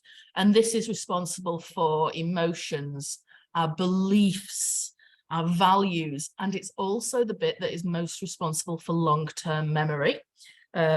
So you can understand why that's very important to learning. It's the emotional brain, as the diagram says. So it's very personal. This part of the brain is looking, what's in it for me? Why should I be interested in this that we're doing? And then the last part of the brain, the green bit, is the neocortex, sometimes called neomammalian. This is about 80% of the brain, and this is the cognitive or the thinking area. So this is the bit that does the problem solving, the pattern recognition, and you probably all know that this area is split into two hemispheres, left and right. So that's the overview, and we're going to go through now and look at each section, so reptilian, limbic, and neocortex, and try and connect that to our classroom practice. Okay, I'm just going to check the chat, see if there've been any questions. I see someone's making a connection to differentiation. I love it. Okay, so let's start with the reptilian brain. What does our reptilian brain need? What can you see in this picture? Tell me what you can see. Type in the chat, or you can unmute and tell me what you can see if you want. A toilet, yes. That's the funny one. Sleep, rest. Basic needs, Eliana, exactly. Food, oxygen, perfect. Yeah. This is what the reptilian brain is all about. If the reptilian brain senses a threat to any of this or struggles with any of this, it will shut down and learning will not happen. You all know, look, as adults, we know, if you're in this conference session right now watching me and you need the toilet, are you really listening? Are you really taking in what I say, or are you thinking, oh gosh, I hope she has a break in a minute so I can nip to the loo? You know that if you're hungry or cold or thirsty, that you are not focused on your work, and it's exactly the same thing in the classroom. Only once these needs are met can learning really take place. So I challenge you to think about, if you have a classroom rule that forbids food and water, which many classrooms do for obvious reasons around keeping things clean and disruption, is that really achieving what you need? Is there a way to organize it? Is there a way to allow these things in a structured manner? I'm not suggesting a free-for-all. I certainly believe that students of all ages should have and be able to bring water. But it's also things like checking you've got a window open, that there's oxygen coming through. When you notice that your students are lethargic, this is why we talk about stirrers and settlers. Because our students are getting lethargic, they're getting tired, getting them up and moving is increasing the oxygen. This is the why. We know that these things work. We've seen them in our classrooms, but this is the why. Sleep is another great one. Research says that sleep really has an impact on dendritic function. So remember, dendrites were the bits that you've got the axons at one end and then you jump the synaptic gap to get to the dendrites. So dendrites are really, really affected by sleep, for example. So healthy sleep schedules, healthy brain, better learning, they're all connected.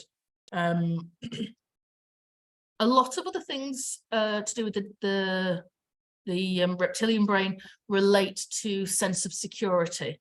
So bullying and emotional security partly come here, because that's you sort of have physical threats, etc. They are also partly in the limbic. They kind of cross between the two. But this is why routines are really useful, because they add to that sense of security, familiarity, that tamps down the fight or flight instinct. So yeah. And memory and focus are very connected here. So as I said, you know, this is why a warm-up activity to settle people in is really important, to calm them down, to let them know they're in a safe space, to become familiar with the space.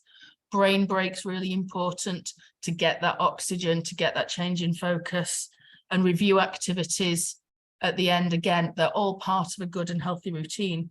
You know, a rough guide for concentration span, for how long you can spend doing an activity, is to think about the chronological age of your students in years, plus or minus 2 minutes. So if you've got a class of 6-year-olds, you're going for between 4 and 8 minutes maximum before they need some kind of change of focus or break. Obviously adults, you can then, you know, 18-year-olds, you can go for 25 minutes, maybe, at the outer limit. It's a problem, you know, we tend to think of 18-year-olds as being able to do, being able to focus for much longer, and it's surprisingly not. So all of these things connected to satisfying the reptilian brain. You perhaps heard the phrase Maslow before Bloom. Has anyone heard that? Does anyone know what that means? The Maslow pyramid? Huh? Yeah, so Maslow has a hierarchy of needs, and then Bloom has the taxonomy of thinking skills. So Maslow's hierarchy of needs starts literally with things like food, water, oxygen, moves up through sort of levels of emotional reassurance, security, up to sort of praise, reward, self-actualization, self-worth. And thinking about all of those things that come in here at the reptilian brain and also in the limbic brain, you've got to satisfy all of that before you can even start doing the Bloom stuff that's so familiar. Yeah, I can see a few people have recognized that. Interesting. Okay. So yes, the joke here, of course, is that the goldfish has a very short memory, potentially only 3 seconds. And sometimes our students might seem like goldfish, but maybe we're not giving them the chance that they need and being aware of what they need. So that's the reptilian brain. Let's think about the limbic system. So that's the next level up. So what does this need? So the limbic system is responsible, as I said, for emotions, beliefs, and so on. And what it needs is what's in it for me.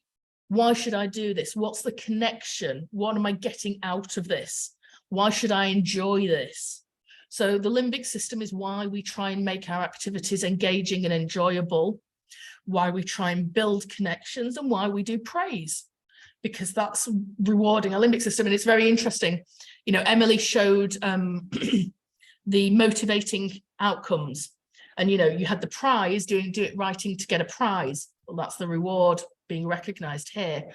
She had the, you know, writing to communicate with other people. That's the connection here. And I think, you know, writing about things that you enjoy, the choice factor, that's all tapping into the limbic system. Something that's super important to the limbic system is definitely personalization. So personalization is a technique that, you know, we use in the communicative language classroom all the time. We ask students to talk about their favorite things. We ask students to choose the best thing from a list to express their opinions and beliefs. We ask students, tell us about a time that this happened to you. Tell us about an experience that you had. Share something that you've done with the class. And we ask students to make choices. And all of this is personalization. And we do this to satisfy the limbic brain. Another thing that we do in the classroom, or perhaps should be doing if we're not, is sharing the objective and the agenda for our lessons. So, you know, we're encouraged to tell the learners at the start what you're going to do in the lesson, you know, share the big picture. And it's really important for lots of reasons.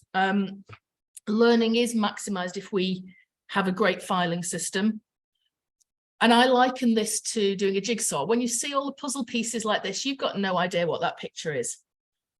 What am I trying to do? How do I put this picture together? Which bit goes where? It's really hard. And that's why jigsaws have the picture on the box, so that you know where you're going. You've got a framework, you've got a filing system of sorts to start to work with. So this is one reason that it is really useful to share the objective or the agenda for the class with the learners. But also because it helps our learners understand why we're doing what we're doing. So when you share the objective is not we're going to do the present perfect today.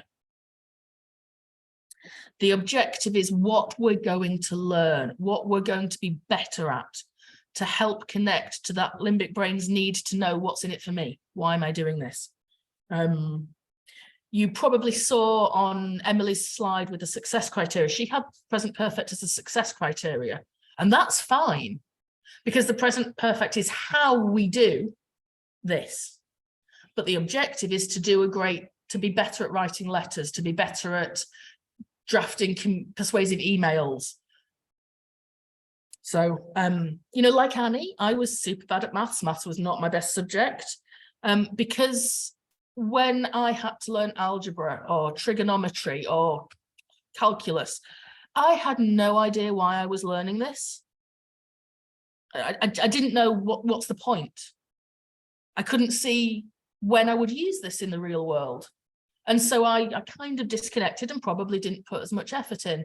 Had my teachers shared with me what I was getting better at and why, maybe that would have helped me be better at maths. I think it's a common complaint from students of math that say, wow, when am I ever going to use this? Yeah. So yeah. Exactly. And this is, so when they don't know that, their limbic brain is not satisfied, and we're preventing them being able to move up and start using the next level up of the brain, which is the neocortex on my next slide.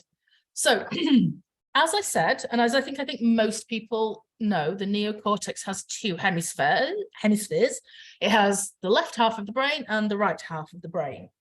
So let's see how au fait, how much you know about this already. When I hide, or when I take away the bit that's covering the list of left brain responsibilities, what do you think you'll see? What do you think is going to be listed on the left column? What is the left brain responsible for? Maybe share your ideas in the chat. Harshini, I think it connects a lot to social and emotional learning. I think both reptilian and limbic system connect massively. Left brain, Jasmine. So Jasmine and Emily have gone for the two diametrically opposite things. Let's see which one's right. Yeah, people do get them confused. It is easy. Emily's logic is the reason I can remember it, because this way you can see it on the camera, L for left and L for logic. Yeah, okay. So the left brain is primarily responsible for verbal skills, logic, pattern recognition, words and numbers, reading and writing, structures. Whereas the right brain, therefore, what do you think? What does everyone think it's going to be responsible for?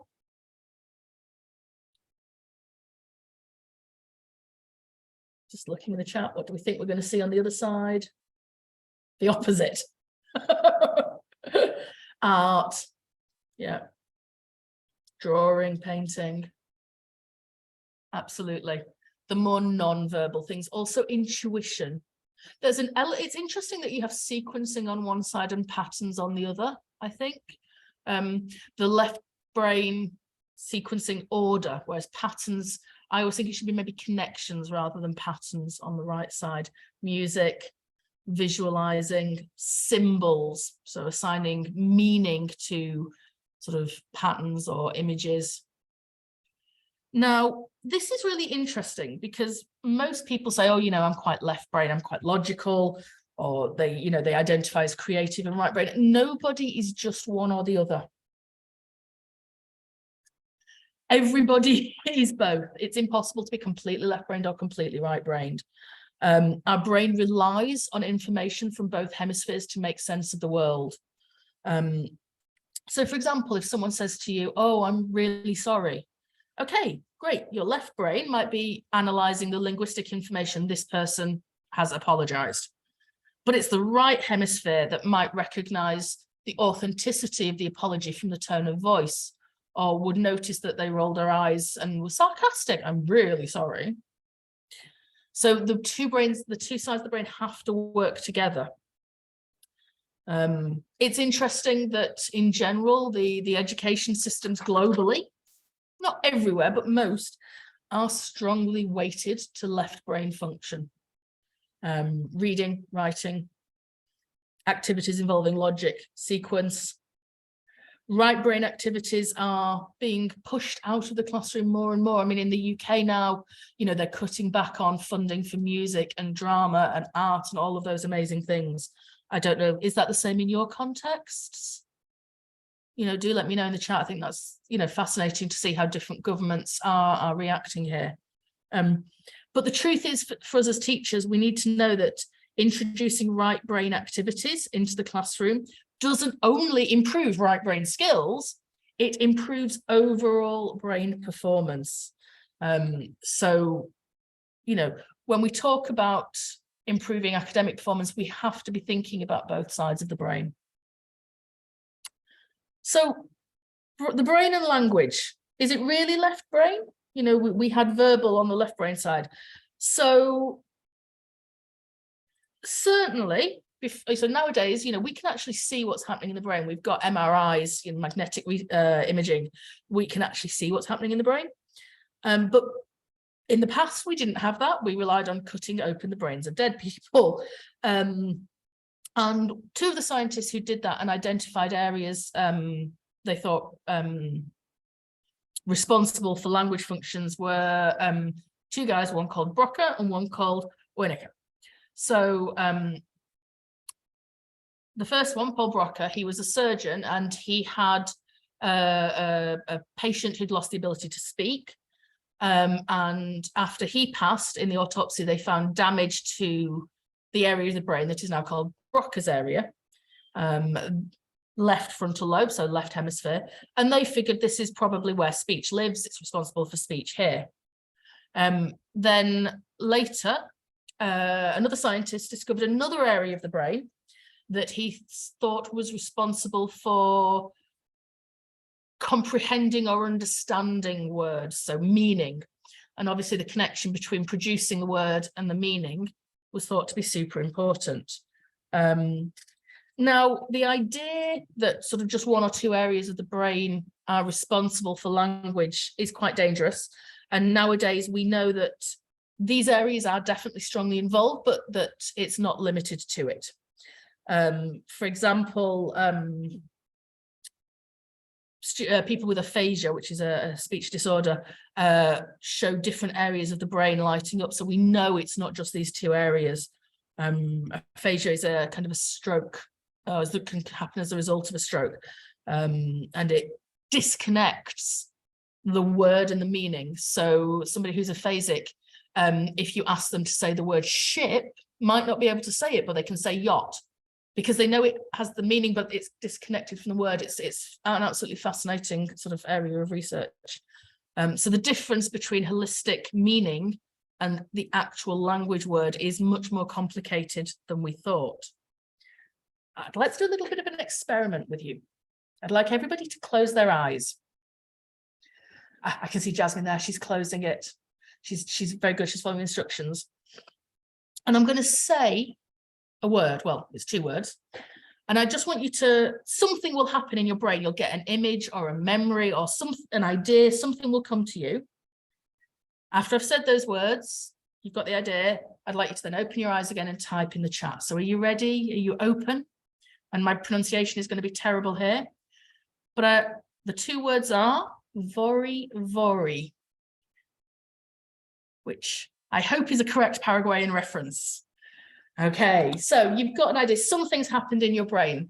Type in the chat, what came to you? Was it a memory, an idea?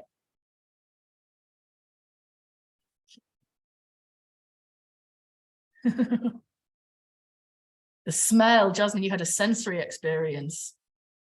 So for the non-Paraguayans, I hope that I have a good image here, but this is apparently a traditional comfort food, right?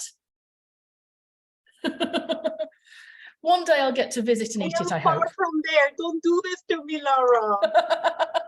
Well, you know, whenever I give this session to different sort of contexts or whatever, I try and pick the local dish so that you have the emotional reaction to it. So if I do it in Egypt, the example I always use is something called mashi, which is the like stuffed vegetables, rice stuffed vegetables that are just heaven.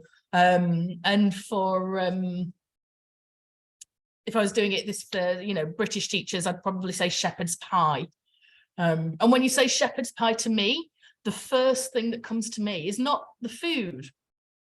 The first connection I have for shepherd's pie is the white Pyrex dish with orange flowers on that my mum used to use to make shepherd's pie when I was little. And, you know, the interesting thing is, if you were in an MRI machine and this word was said to you, your brain would not just light up in the language area. You don't just react to the word with your language bit of your brain.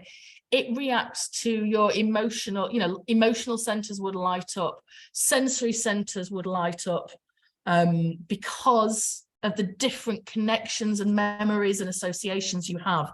Language does not exist in a vacuum. And we can take advantage of this in our classes.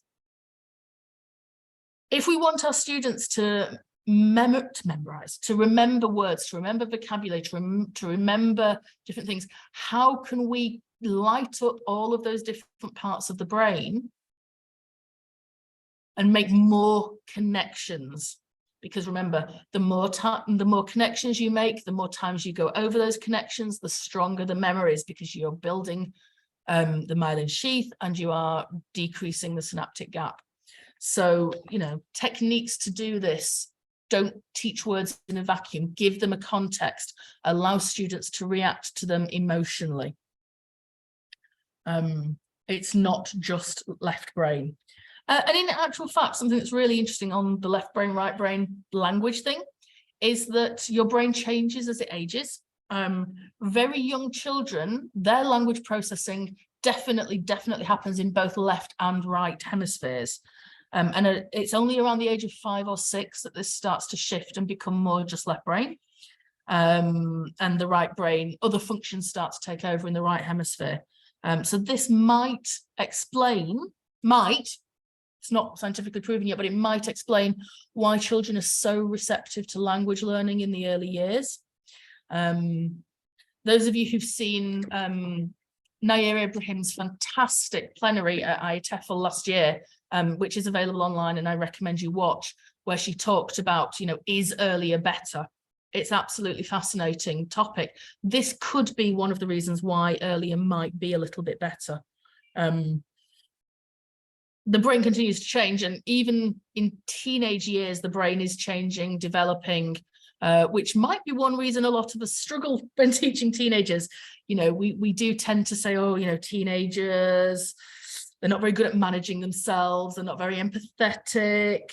Well, that's because the brain is only developing those skills at that age. If you're interested in knowing more about that, I recommend a lady called Sarah Jane Blakemore.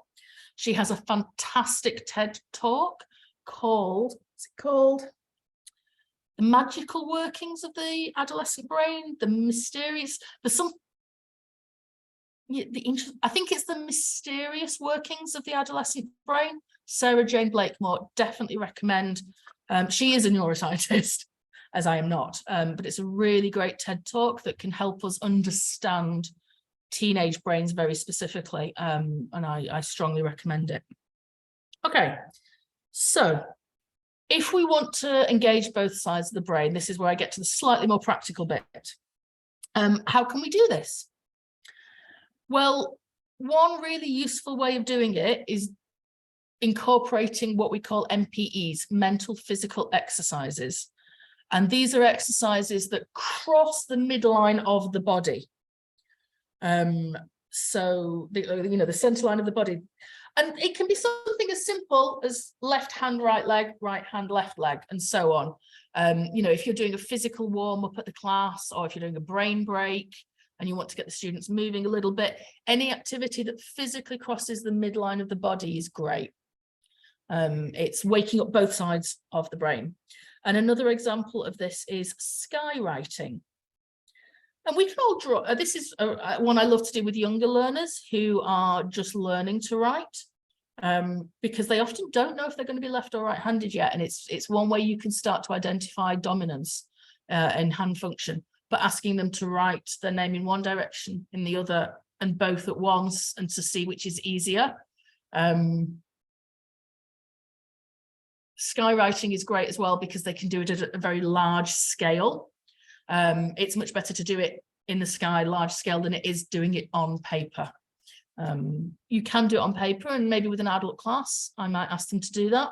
But certainly with younger learners, letting them do it in the air, it doesn't really matter what it looks like, if they make a mistake or not.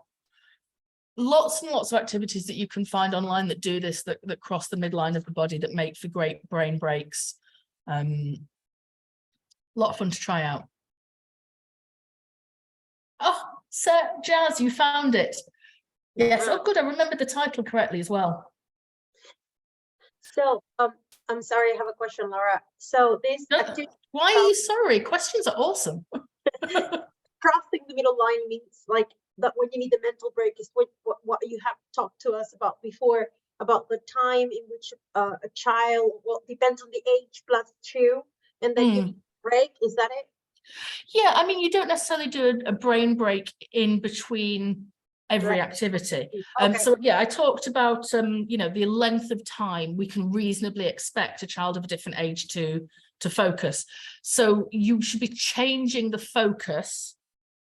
You know, so okay, class of 6-year-olds, you want to change the focus every 4 to 8 minutes. That doesn't mean they need a break every 4 to 8 minutes. It just means you need to change the focus in some way.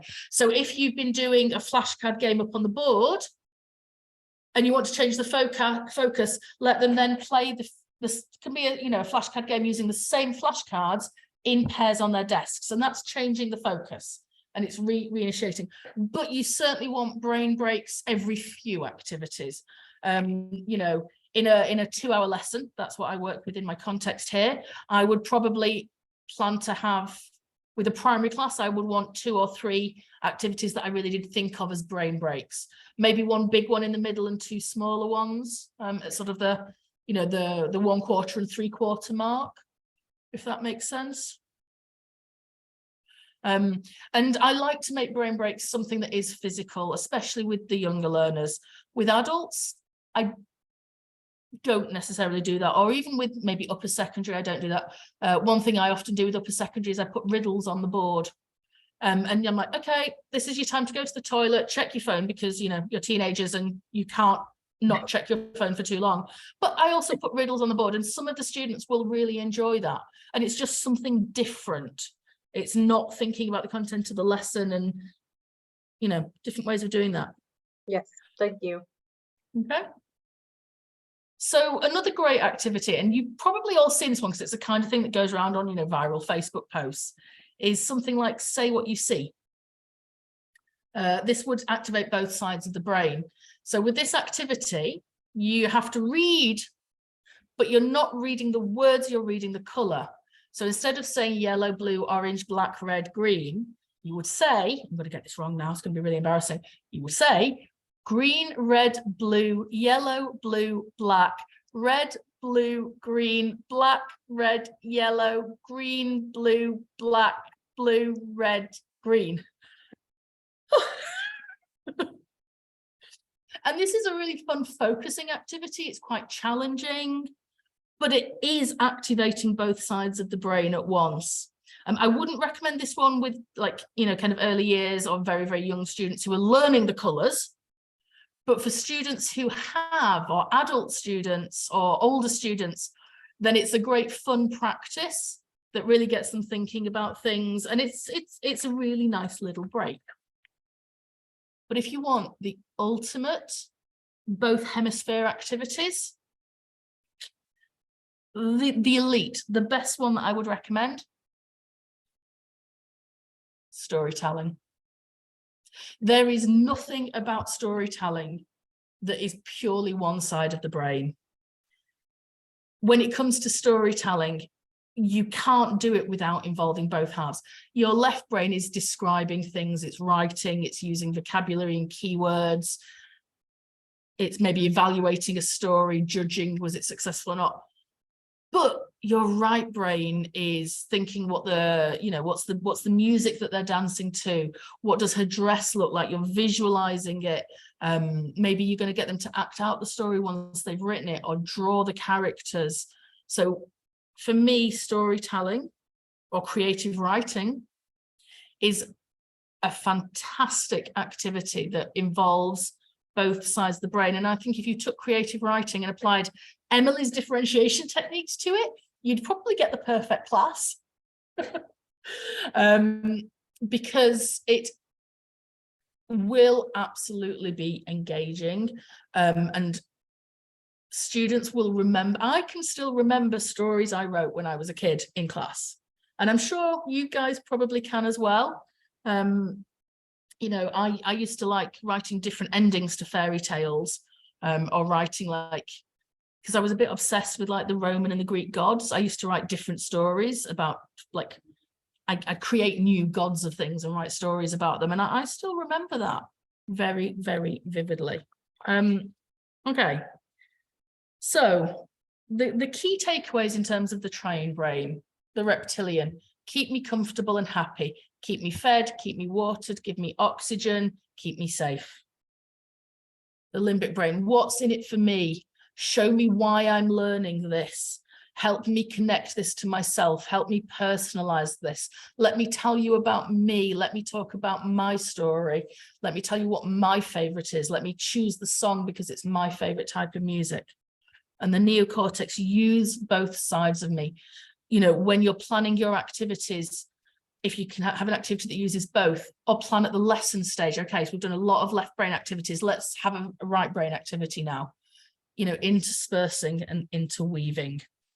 I don't know how I'm doing for time. I have lost track. I am usually over time at these things, but that is the final slide. That's the key takeaways. Which hopefully means that there's time if anybody does have some questions. But other than that, on the slide, you'll see a way to contact me. So you can either reach out to me personally, that's my LinkedIn, or as Jazz said in my intro, I volunteer for ParaTESOL for young learners and teenagers. So we have YouTube, Facebook, Twitter, the lot, and you can, you can find all of that on the link tree. So that's the ways to contact me. Jazz, come on, questions. There must be some, right? Thank you very much, Laura. This was really interesting, and I will I saw a question that Harshini wrote before. I'm so sorry, I didn't write it down, but I don't know if you would like to ask the question, Harshini, that you asked before about the paralinguistic features, and when do you use what part of the brain do you use? Is Harshini there? I've just found the question. Yes. Okay. So yes. Yeah. I've just found. I've scrolled back in the chat. Okay. So yes. So think about the example I gave of "I'm sorry." So your left brain is processing the literal meaning of the words, but it's the right brain where the paralinguistic features are probably going to be coming in: the body language, the tone of voice, etc. So yes, absolutely. Meaning can really only come when you combine the two together, the full range of meaning. Thank you very much. Anybody else? Do you have Valentina? I apologize for my terrible pronunciation. Can somebody say the name of that food item for me, how it's supposed to sound? Body. Oh, yeah, I was terrible. I'm sorry. I understood. Okay. So I don't know if anybody else has a question, or we can wrap up. Okay, there. Well, if you're shy of asking questions now, please feel free to reach out. This was a very brief intro, inevitably, because it's, people do like PhDs in this stuff, and I definitely haven't done that. But I would love to talk about it more if anyone does want to reach out. Okay, I think Rastio has a question. What about listening to stories? Listening to stories. Oh, I adore using picture books and listening to stories, because it does. When you listen to a story, it's the same thing. You've got the literal meaning of the words, but you're visualizing, you are creating the images, you have in your head what someone looks like. This is why it's sometimes hard to watch a film of a book that you really love, because the film doesn't match the mental image. And it's really interesting. Something that you may have seen on people sort of talking about, there seems to be a thing at the minute of people having digs on social media of people who listen to audiobooks, and people saying, you can't call that reading, you haven't read the book, you just listened to it, which I think is fascinating. Because actually, both of them allow for this process of interacting with the text in ways. And historically, how did stories originate? They originated in an oral tradition. People were doing storytelling and listening to stories for thousands of years before we started writing them down. And people passed on those stories in an oral tradition. So that shows the impact on memory from listening, right? I mean, you know, the great classics all started as oral stories. True, very true.